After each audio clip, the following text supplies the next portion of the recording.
And I got a little YouTube 10-minute monologue I'm doing here, a little live stream. Why not, right? Why not? Grow the brand. If they're not going to let me grow it, have it, it's good. Yeah. So I'll be talking to these guys for a little bit, but didn't expect a blowout. I did not expect a blowout in the national championship game. I did not. Yeah, you got a little, this is the guest room in my home and one of the guest rooms at my house where one of my best friends is staying. He's in town working on a job for a couple of days, and I kicked him out of this room because this is one of the studios that I do the show in. All right.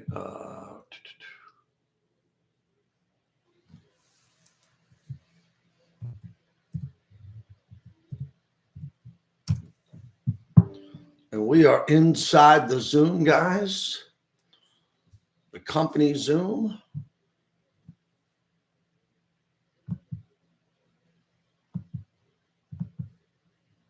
Join.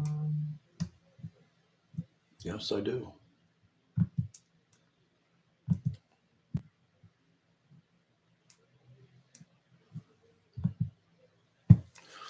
Yeah, what I'm going to do here is I'm going to do about 20, 25 minutes and then shut it off. So we'll cut up some reels. We'll have some other stuff that we can do here. I can't stream this whole entire show, so it'll just be a few minutes.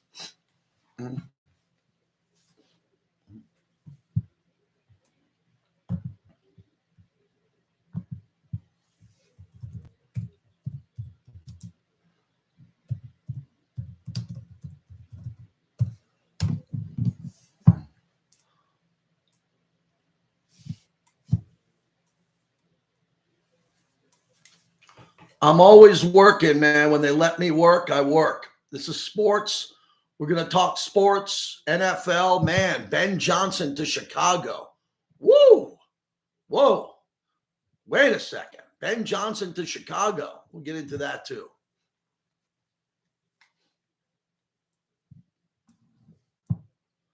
Levels good, guys. I'll give you a levels, Isaiah. 3, 2, 1, JT. Here we go.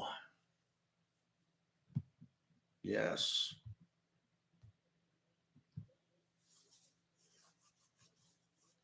Well, here comes Notre Dame. Look at this. Touchdown.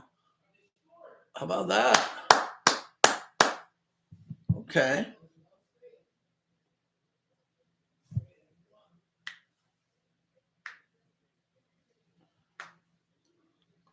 Great house.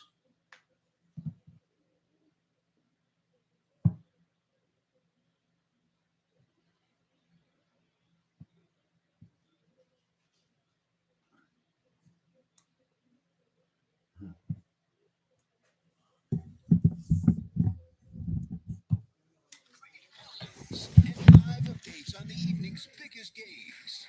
Join the conversation at 888 Mad Dog 6. That's 888-623-3646.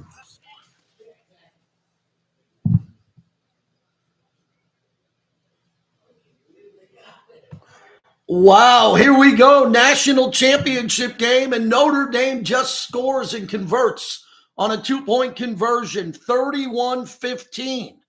3:03 left in the game in Atlanta. Welcome in, everybody. JT, Inauguration Day, Martin Luther King Jr. Day, and the national championship in college football. This is fantastic. Thrilled to be here on this platform where you catch me Sundays and Monday nights. And again, I've been working Monday night for close to 30 years. So those are national championship games. Those are national championship games in hoops and World Series games. So I love this. And we're going to get a chance to do the national postgame show here on Sirius XM on Mad Dog after this game comes to an end. So 31-15.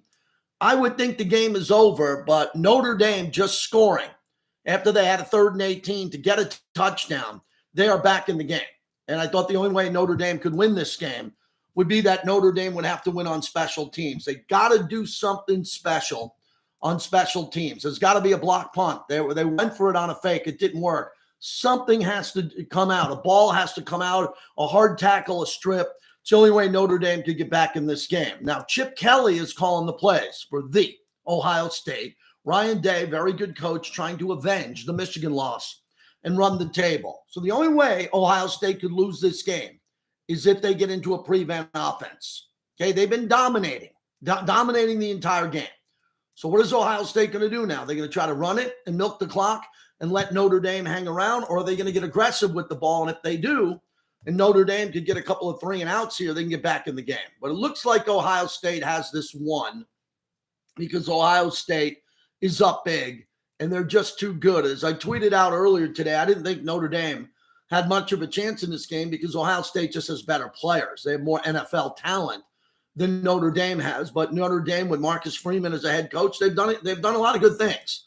And, man, they opened it up. How about getting to this? The opening drive of this game was unbelievable as they came out of the gate and went up 7-0 on a long drive. And I'm telling you something, Notre Dame's quarterback, Riley Leonard, was an absolute beast getting him down there. Snap. Leonard walks in for a touchdown untouched. Off left tackle. What a drive by Notre Dame.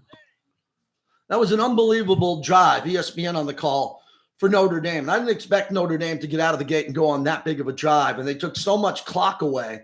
But then Ohio State answered. And by answering, Ohio State really put their foot on the throat of Notre Dame early in this game. I mean, they took a lot of time off the clock. And I think a lot of Ohio State fans were watching the game going, what's going on here? But Jeremiah Smith comes through on this 8-yard reception touchdown, and it changed the game.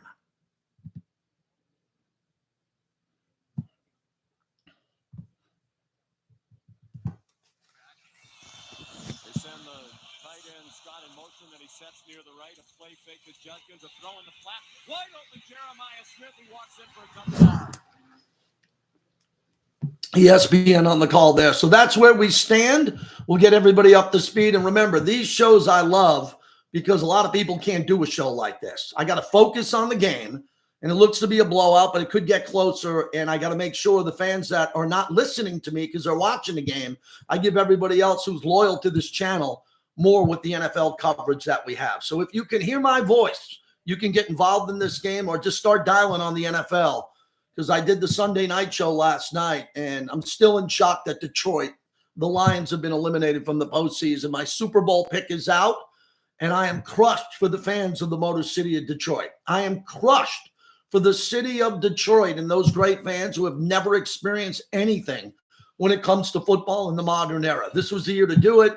They're going to lose their coaches, Ben Johnson to the Bears. I'll get to that coming up. Aaron Glenn should be able to get the Jets a New Orleans job, so he should have a job pretty soon this week. And Dan Campbell is going to have to go back with Jared Goff. I think Jared Goff's a really good quarterback, but the fact that they lost that game, it would have been so cool to be in New Orleans with the Buffalo Bills and the Detroit Lions. That was the dream scenario this year, to have two teams that have never ever won a Super Bowl, play in the Super Bowl. It couldn't get any better than that.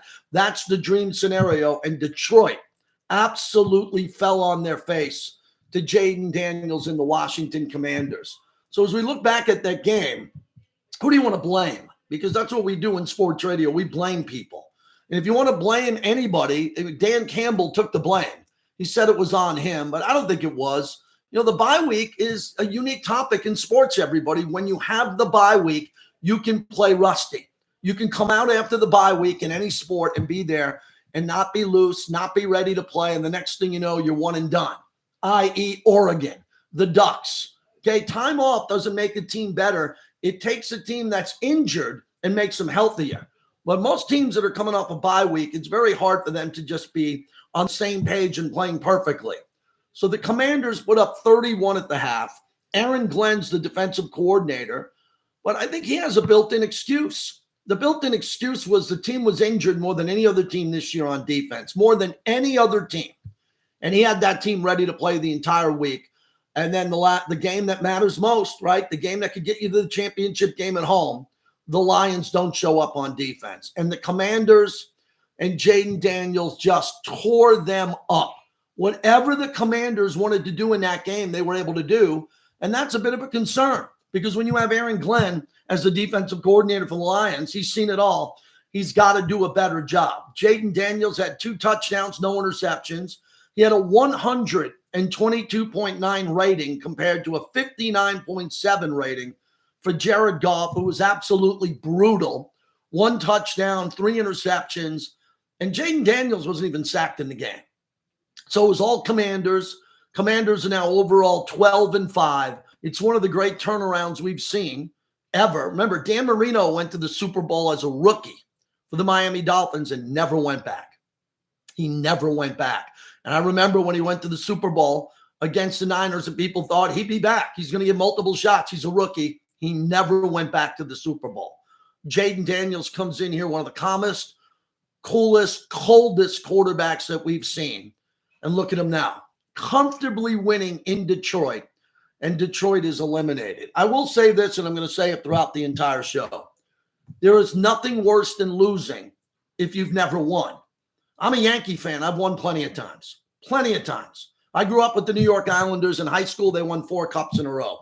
I've seen more winning than most people on the planet. But I have teams like my Knicks haven't won since the early 70s. So when you've never won, like the San Diego LA Chargers, you've never won a Super Bowl like the Cincinnati Bengals, the Cleveland Browns, the Detroit Lions, and the Buffalo Bills. When you get close and you believe you can do it and you don't do it, it hurts more. It hurts more than the winning teams that have won before. I look at the Niners, right? 2 out of the last 4 Super Bowls they lost. Well, Niner Empire, most of their fans remember what it was like with Steve Young in Montana to win. But Detroit, this was their chance. This was their absolute perfect chance, and they folded. So who are you going to blame for this? And Jared Goff's coming back. He's a very good player. He's a very good player. So don't tell me Jared Goff, we can't win with him. Stop. Jared Goff is an excellent football player, but Jared Goff wasn't able to get it done in the biggest spot at home. We're not talking about Jared Goff having to play outside in a cold weather game. No, he had an indoor track there and he couldn't get it done. I'll go to the other game on the Saturday. Kansas City beat Houston 23-14. Raise your hand and beat your horn if you're done watching Houston in the playoffs. I mean, give me a break with this team. Every time they come to the playoffs and lay an egg and they have nothing. How many times we got to see them on a Saturday in the divisional round getting their ass beat?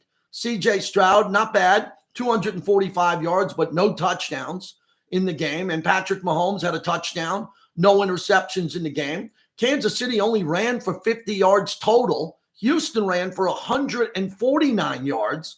Nico Collins had 81 yards in the air, but they couldn't get the ball in the end zone. And once again, no one guards Travis Kelce. JT the Brick in the third person should be hired by every AFC coaching staff just during the playoffs. They should fly me in on a jet, and I will tell them exactly how to guard Travis Kelce because no one listens to me. And I'm the only guy I know in media. Stephen A., Doggy, you name them all. I'm the only guy in media that every time I see Kelce play, I say the same thing. Bust him in the mouth at the line of scrimmage. Put your hands on him. Put your hands on Kelce and throw him and hit him. And then you do that with a linebacker and you have a safety over the top in a bracket and you'll slow down Travis Kelce. But no, everybody, every team, every D coordinator thinks they know what the hell they're doing and they never do it when it matters. And Kelce at this stage of his life, 117 yards, 8 targets, 7 receptions. DeMeco Ryans lost that game because he joins the array of coaches, and he's a defensive guy and a tough guy, and didn't realize you got to put your freaking hands on Kelce. Is somebody going to put their hands on Kelce? Is someone going to figure out a way to guard this guy, or is it just going to be me telling you this like a broken record every time they play? So Kansas City advances to another home AFC championship game, and they should be pretty good in a good spot here. I'll get to Buffalo coming up here in a minute. So that's where we stand. There's a late hit here, automatic first down, a roughing the passer on Notre Dame here where they're about to get off the field. This one hurts. It'll be a fresh set of downs. We only have 31 seconds to go in the third quarter, national championship game in Atlanta. The Ohio State 31, Notre Dame 15. All right, those other games, Buffalo, that I want to get to, we'll do that here in a minute, and what happened with Baltimore. But again, we want to see if we can take calls tonight, if we can do something that the other channels can't do. we can multitask and we can do a couple of different things. This game looks to be over, so concentrate on me, and I'll get to the score in the game if there's any scoring here. 888-623-3646. At no time did I ever go on the record and say that Ben Johnson was a lock to the Raiders. But I will tell you, it looked for me in Vegas that Ben Johnson was the number one choice to be the head coach of the Raiders. The Raiders fired Antonio Pearson, their GM, Tom Telesco, to try to clear the deck so a guy like Ben Johnson would look there and say, I can bring in my own GM. We can work together. We have the 6th pick overall, but there was no quarterback in place other than Aiden O'Connell. So when Adam Schefter broke the news that Ben Johnson is going with Caleb Williams, I was not shocked by that because I didn't say it was a guarantee. But it was starting to look like through most NFL insiders, and it's amazing, some of these insiders, right? At least Schefter went on McAfee and said, I don't think it's a done deal. A lot of other insiders thought it was a done deal, and now they have to clean up that toxic oil spill and go on to the next guy. But Ben Johnson chose Chicago, I believe, for the money. Reports are the money is going to be ridiculous. Somewhere near $13 million a year for a guy who's never coached. You got to be kidding me. Those are rumors because this is not a done deal in regards to a signature yet. But as I do this, if he's going to go play with Caleb Williams, that is not shocking to me. If he's going to make more money than Belichick and Andy Reid, roughly, that'll be a surprise. Johnson, only 38 years old, was available to be hired by after the Lions lost as the number 1 seed in the playoffs. They were stunned by the Commanders. But a source told ESPN Adam Schefter that Johnson's already working on assembling his staff with Dennis Allen, former head coach at New Orleans, as his defensive coordinator, and what that could do to kind of put the team together the year. So if you're a Raider fan or a Bears fan, that's a big topic for both fan bases. Chicago got, without a doubt, the number 1 candidate in the NFL head coaching offseason carousel. Number 1 candidate is Ben Johnson. We don't know if that's going to work or not. He's never coached before. I watched Josh McDaniel, a whiz offensive coordinator with 6 Super Bowl rings. It didn't work in Denver, and it didn't work in Las Vegas. So there's no guarantee it's going to work with Ben Johnson. But Ben Johnson really looked like the guy who could do this. He really looked like the guy who could come to Vegas and work with Tom Brady and get this thing right. Because we got to get it right in Vegas. We're the sports and entertainment capital of the world, man. We got nightclubs in the end zone. Okay, we got swimming pools year round. We got women swimming up to you with $100 bottles that are really sold for 1,000 bottles of tequila and vodka. We got everything going in Vegas. Vegas is a lot more fun than Chicago. Now, Chicago is a bigger media market, no debate. But when was the last time the Bears were good? And before you say, what about the Raiders? Well, the Raiders went to the Super Bowl in 2003. And if you look at the Rex Grossman years for Chicago, I'll go there. But for Ben Johnson to that quickly make a decision, because if he didn't make the decision because they would have won the game, if Detroit would have won the game, he wouldn't have been able to agree to the Raiders, the Bears, the Jaguars, or anybody. But it looks like he's the big shoe to drop after Mike Vrabel. Chicago interviewed 17 candidates for his head coaching vacancy. 3 of the interviews were conducted in person with Ron Rivera, Mike McCarthy, and Eddie George, who my son spent some time with this weekend. So I think the big loser in this, that you can look at this, who lost out? I think the Raiders lost out if they wanted him. And the Raiders, I think, wanted him. But the Raiders have other options. But what about the Bears not taking Mike McCarthy? I think Mike McCarthy was pretty confident. I would guess that he was going to get that Bears job. So that means Mike McCarthy is available now. As the Chicago job isn't there, I think Mike McCarthy should be the front runner for Jacksonville and Trevor Lawrence. Doesn't that make sense to you? Mike McCarthy coming in there trying to get Trevor Lawrence going with a pretty good roster. I want your opinion on that. 888-623-3646 is the number. So with the Final Four in football, my philosophy is quick. Anybody but Kansas City. I believe that Detroit was good enough to be the last team standing to beat the Chiefs if the Chiefs and the refs found a way to get to the Super Bowl. I would be like, I'm pretty confident Detroit could go win that game. Felt good about that. I also believe that the Buffalo Bills are easily equipped to beat the Kansas City Chiefs in the AFC Championship game. But we got to see it to believe it. So for me, I just want Kansas City to lose. And I don't like the Eagles. I don't like the Birds. But maybe Philadelphia has the best chance because they're at home with Saquon Barkley. And for those who think the Commanders can get it done because Jaden Daniels is playing well, I don't agree. I think he's playing great, and he's an X factor, and you know where to find me if I'm wrong. But he's a rookie, deep into the playoffs on the road in a championship game. So I think Philadelphia is very happy that they didn't have to go to Detroit in the NFC Championship game, and they get to host that game and take on a rookie quarterback. That makes a lot of sense. 888 Mad Dog 6. Again, I'm doing you a favor tonight because they're doing me a favor. They gave me an extra hour tonight. So it's 7:20 p.m. Pacific. I'm on till 11 o'clock at night, 2 in the morning back east. We're opening up to the phones. It looks like Ohio State's going to win this game, but maybe Notre Dame just turned it over as the ball came out. Man, Notre Dame is feisty, man. Notre Dame is feisty here, and they're going to rule the on-field fumble. This is a big call coming up because we're in the fourth quarter. Ohio State 31-15, and Notre Dame feels like they're getting the ball back here. I'll give you an update on that in a minute. Kevin in Seattle on the destruction of the Lions. Go ahead, Kevin.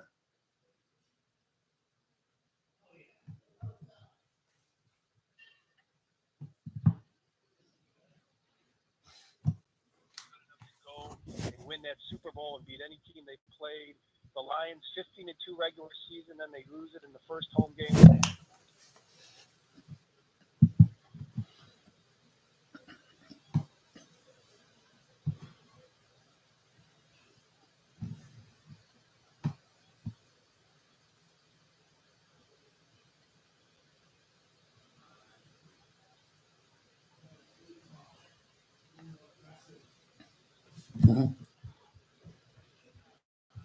Yeah, but you can't blame the guy. Hold on. You can't blame the guy for becoming a head coach with Caleb Williams for maybe $13 million a year. You knew you were going to lose the guy. And I'm telling you, the offense, I'd be a little bit upset with Ben Johnson, but more people are upset with the defense led by Aaron Glenn. That was a complete collapse by the Detroit Lions.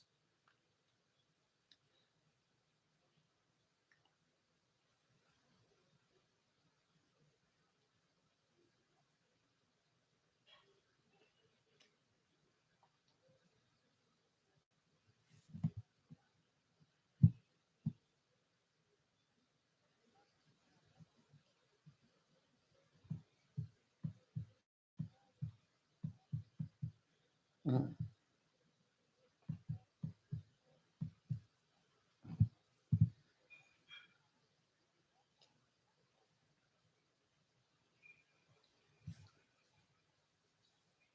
Mm-hmm.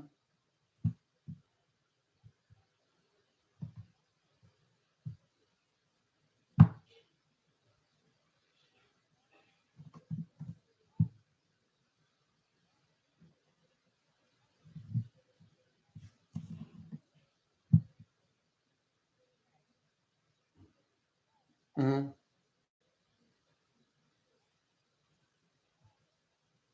Yeah.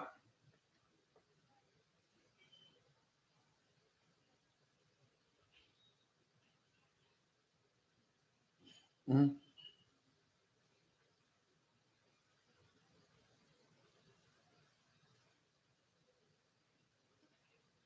Mm-hmm. Right.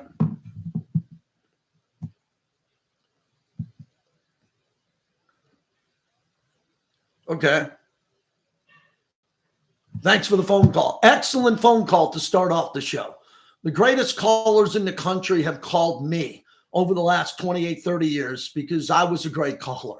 And all we want to do is get energy in here on a championship night, keep Mad Dog relevant at night with me on because it's live and it's not tape and it's not vanilla radio. People are complaining about vanilla radio now on some of these other networks. I'm like, well, you're going to get it.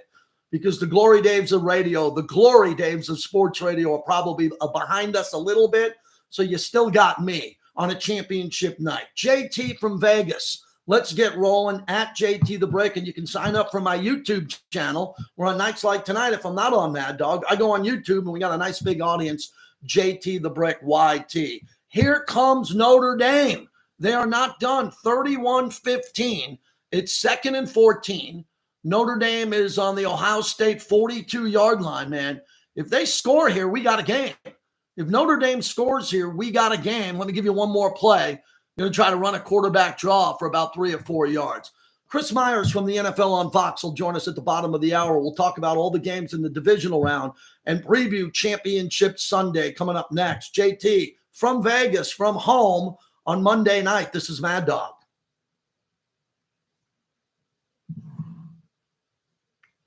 Okay, I'm going to talk to this thing before I log out. Good start. All right, look at this, man. Little nighttime brick. Little nighttime brick at night here, huh? Like the old days. Yeah, you're not going to be able to hear the callers when I'm home. It's not happening. So calm down. You get me and my opinions. You're not hearing callers, and we're not taking a lot of callers anyway. So everybody, if you hit that like button, I would appreciate it. See if my wife can get me an ice water. Let me see that. Let's get that going. Yeah, you're in my guest room here. You're in my guest room. Hey, can you grab me an ice water? All right. Yeah. Okay.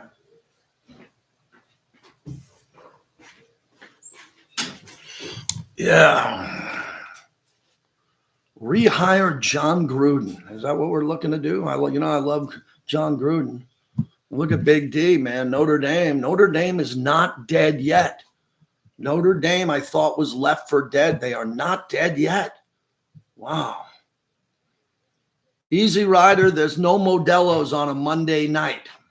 This is a work night, man. You guys all think I'm out drinking Modelo's and Tito's, man. It's a work night, man. I'm home.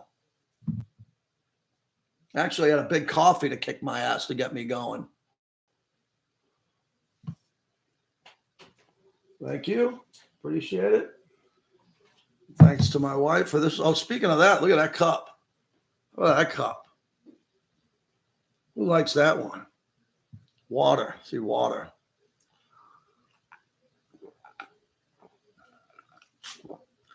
I'm going to go another 5 minutes here, everybody. Then I'm going to bail because we got a guest. But everybody should be on Sirius XM, man. That's where you find me at night.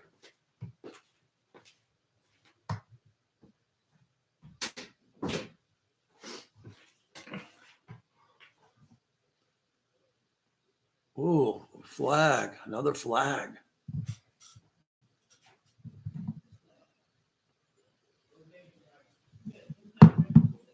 Anybody think Notre Dame's going to come back and win this game?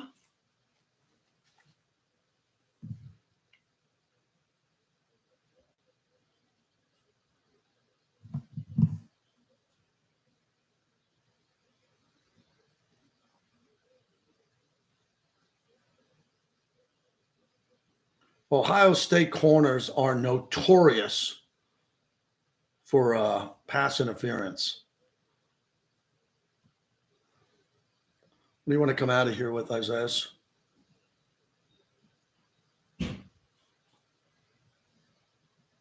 Okay, thank you. Yep.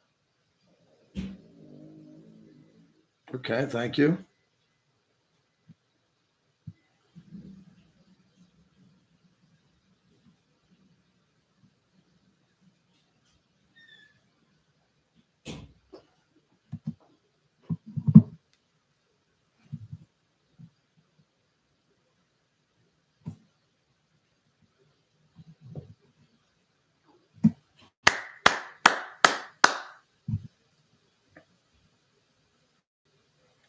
Notre Dame back in this game. If they score here, 2nd and goal, field goal is not going to do them any good here. They got to attack the end zone. Yep.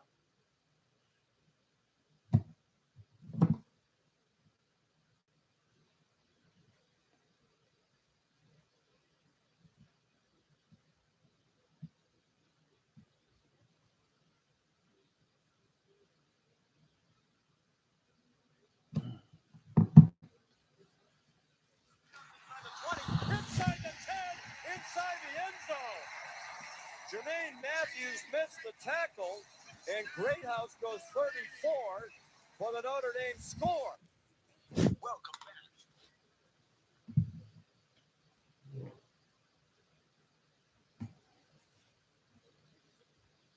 Yes.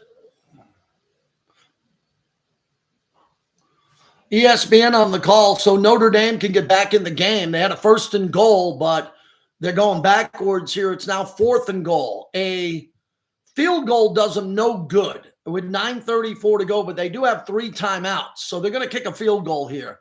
I thought they should go for it, but the last 2 plays, when you're playing poorly, when your last 2 plays blow up, a lot of times the coach says, look, I'm not going to give you a 4th down because you're not executing.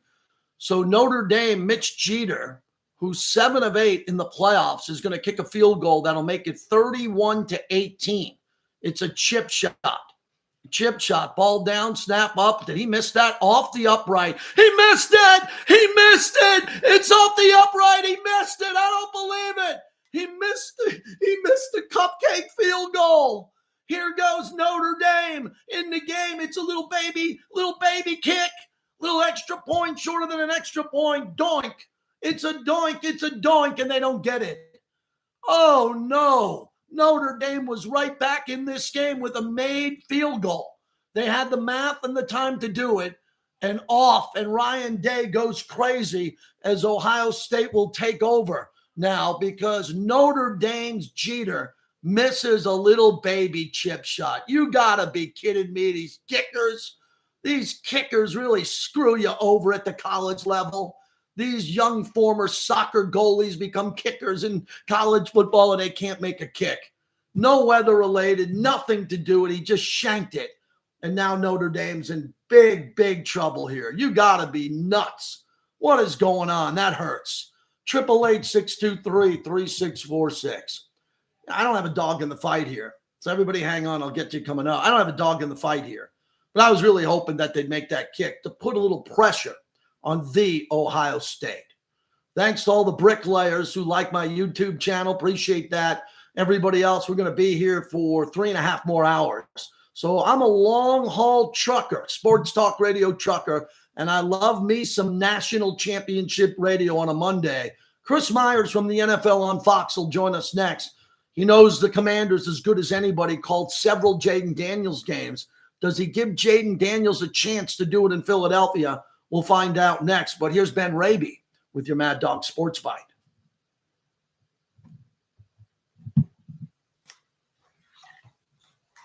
Thank you, everyone.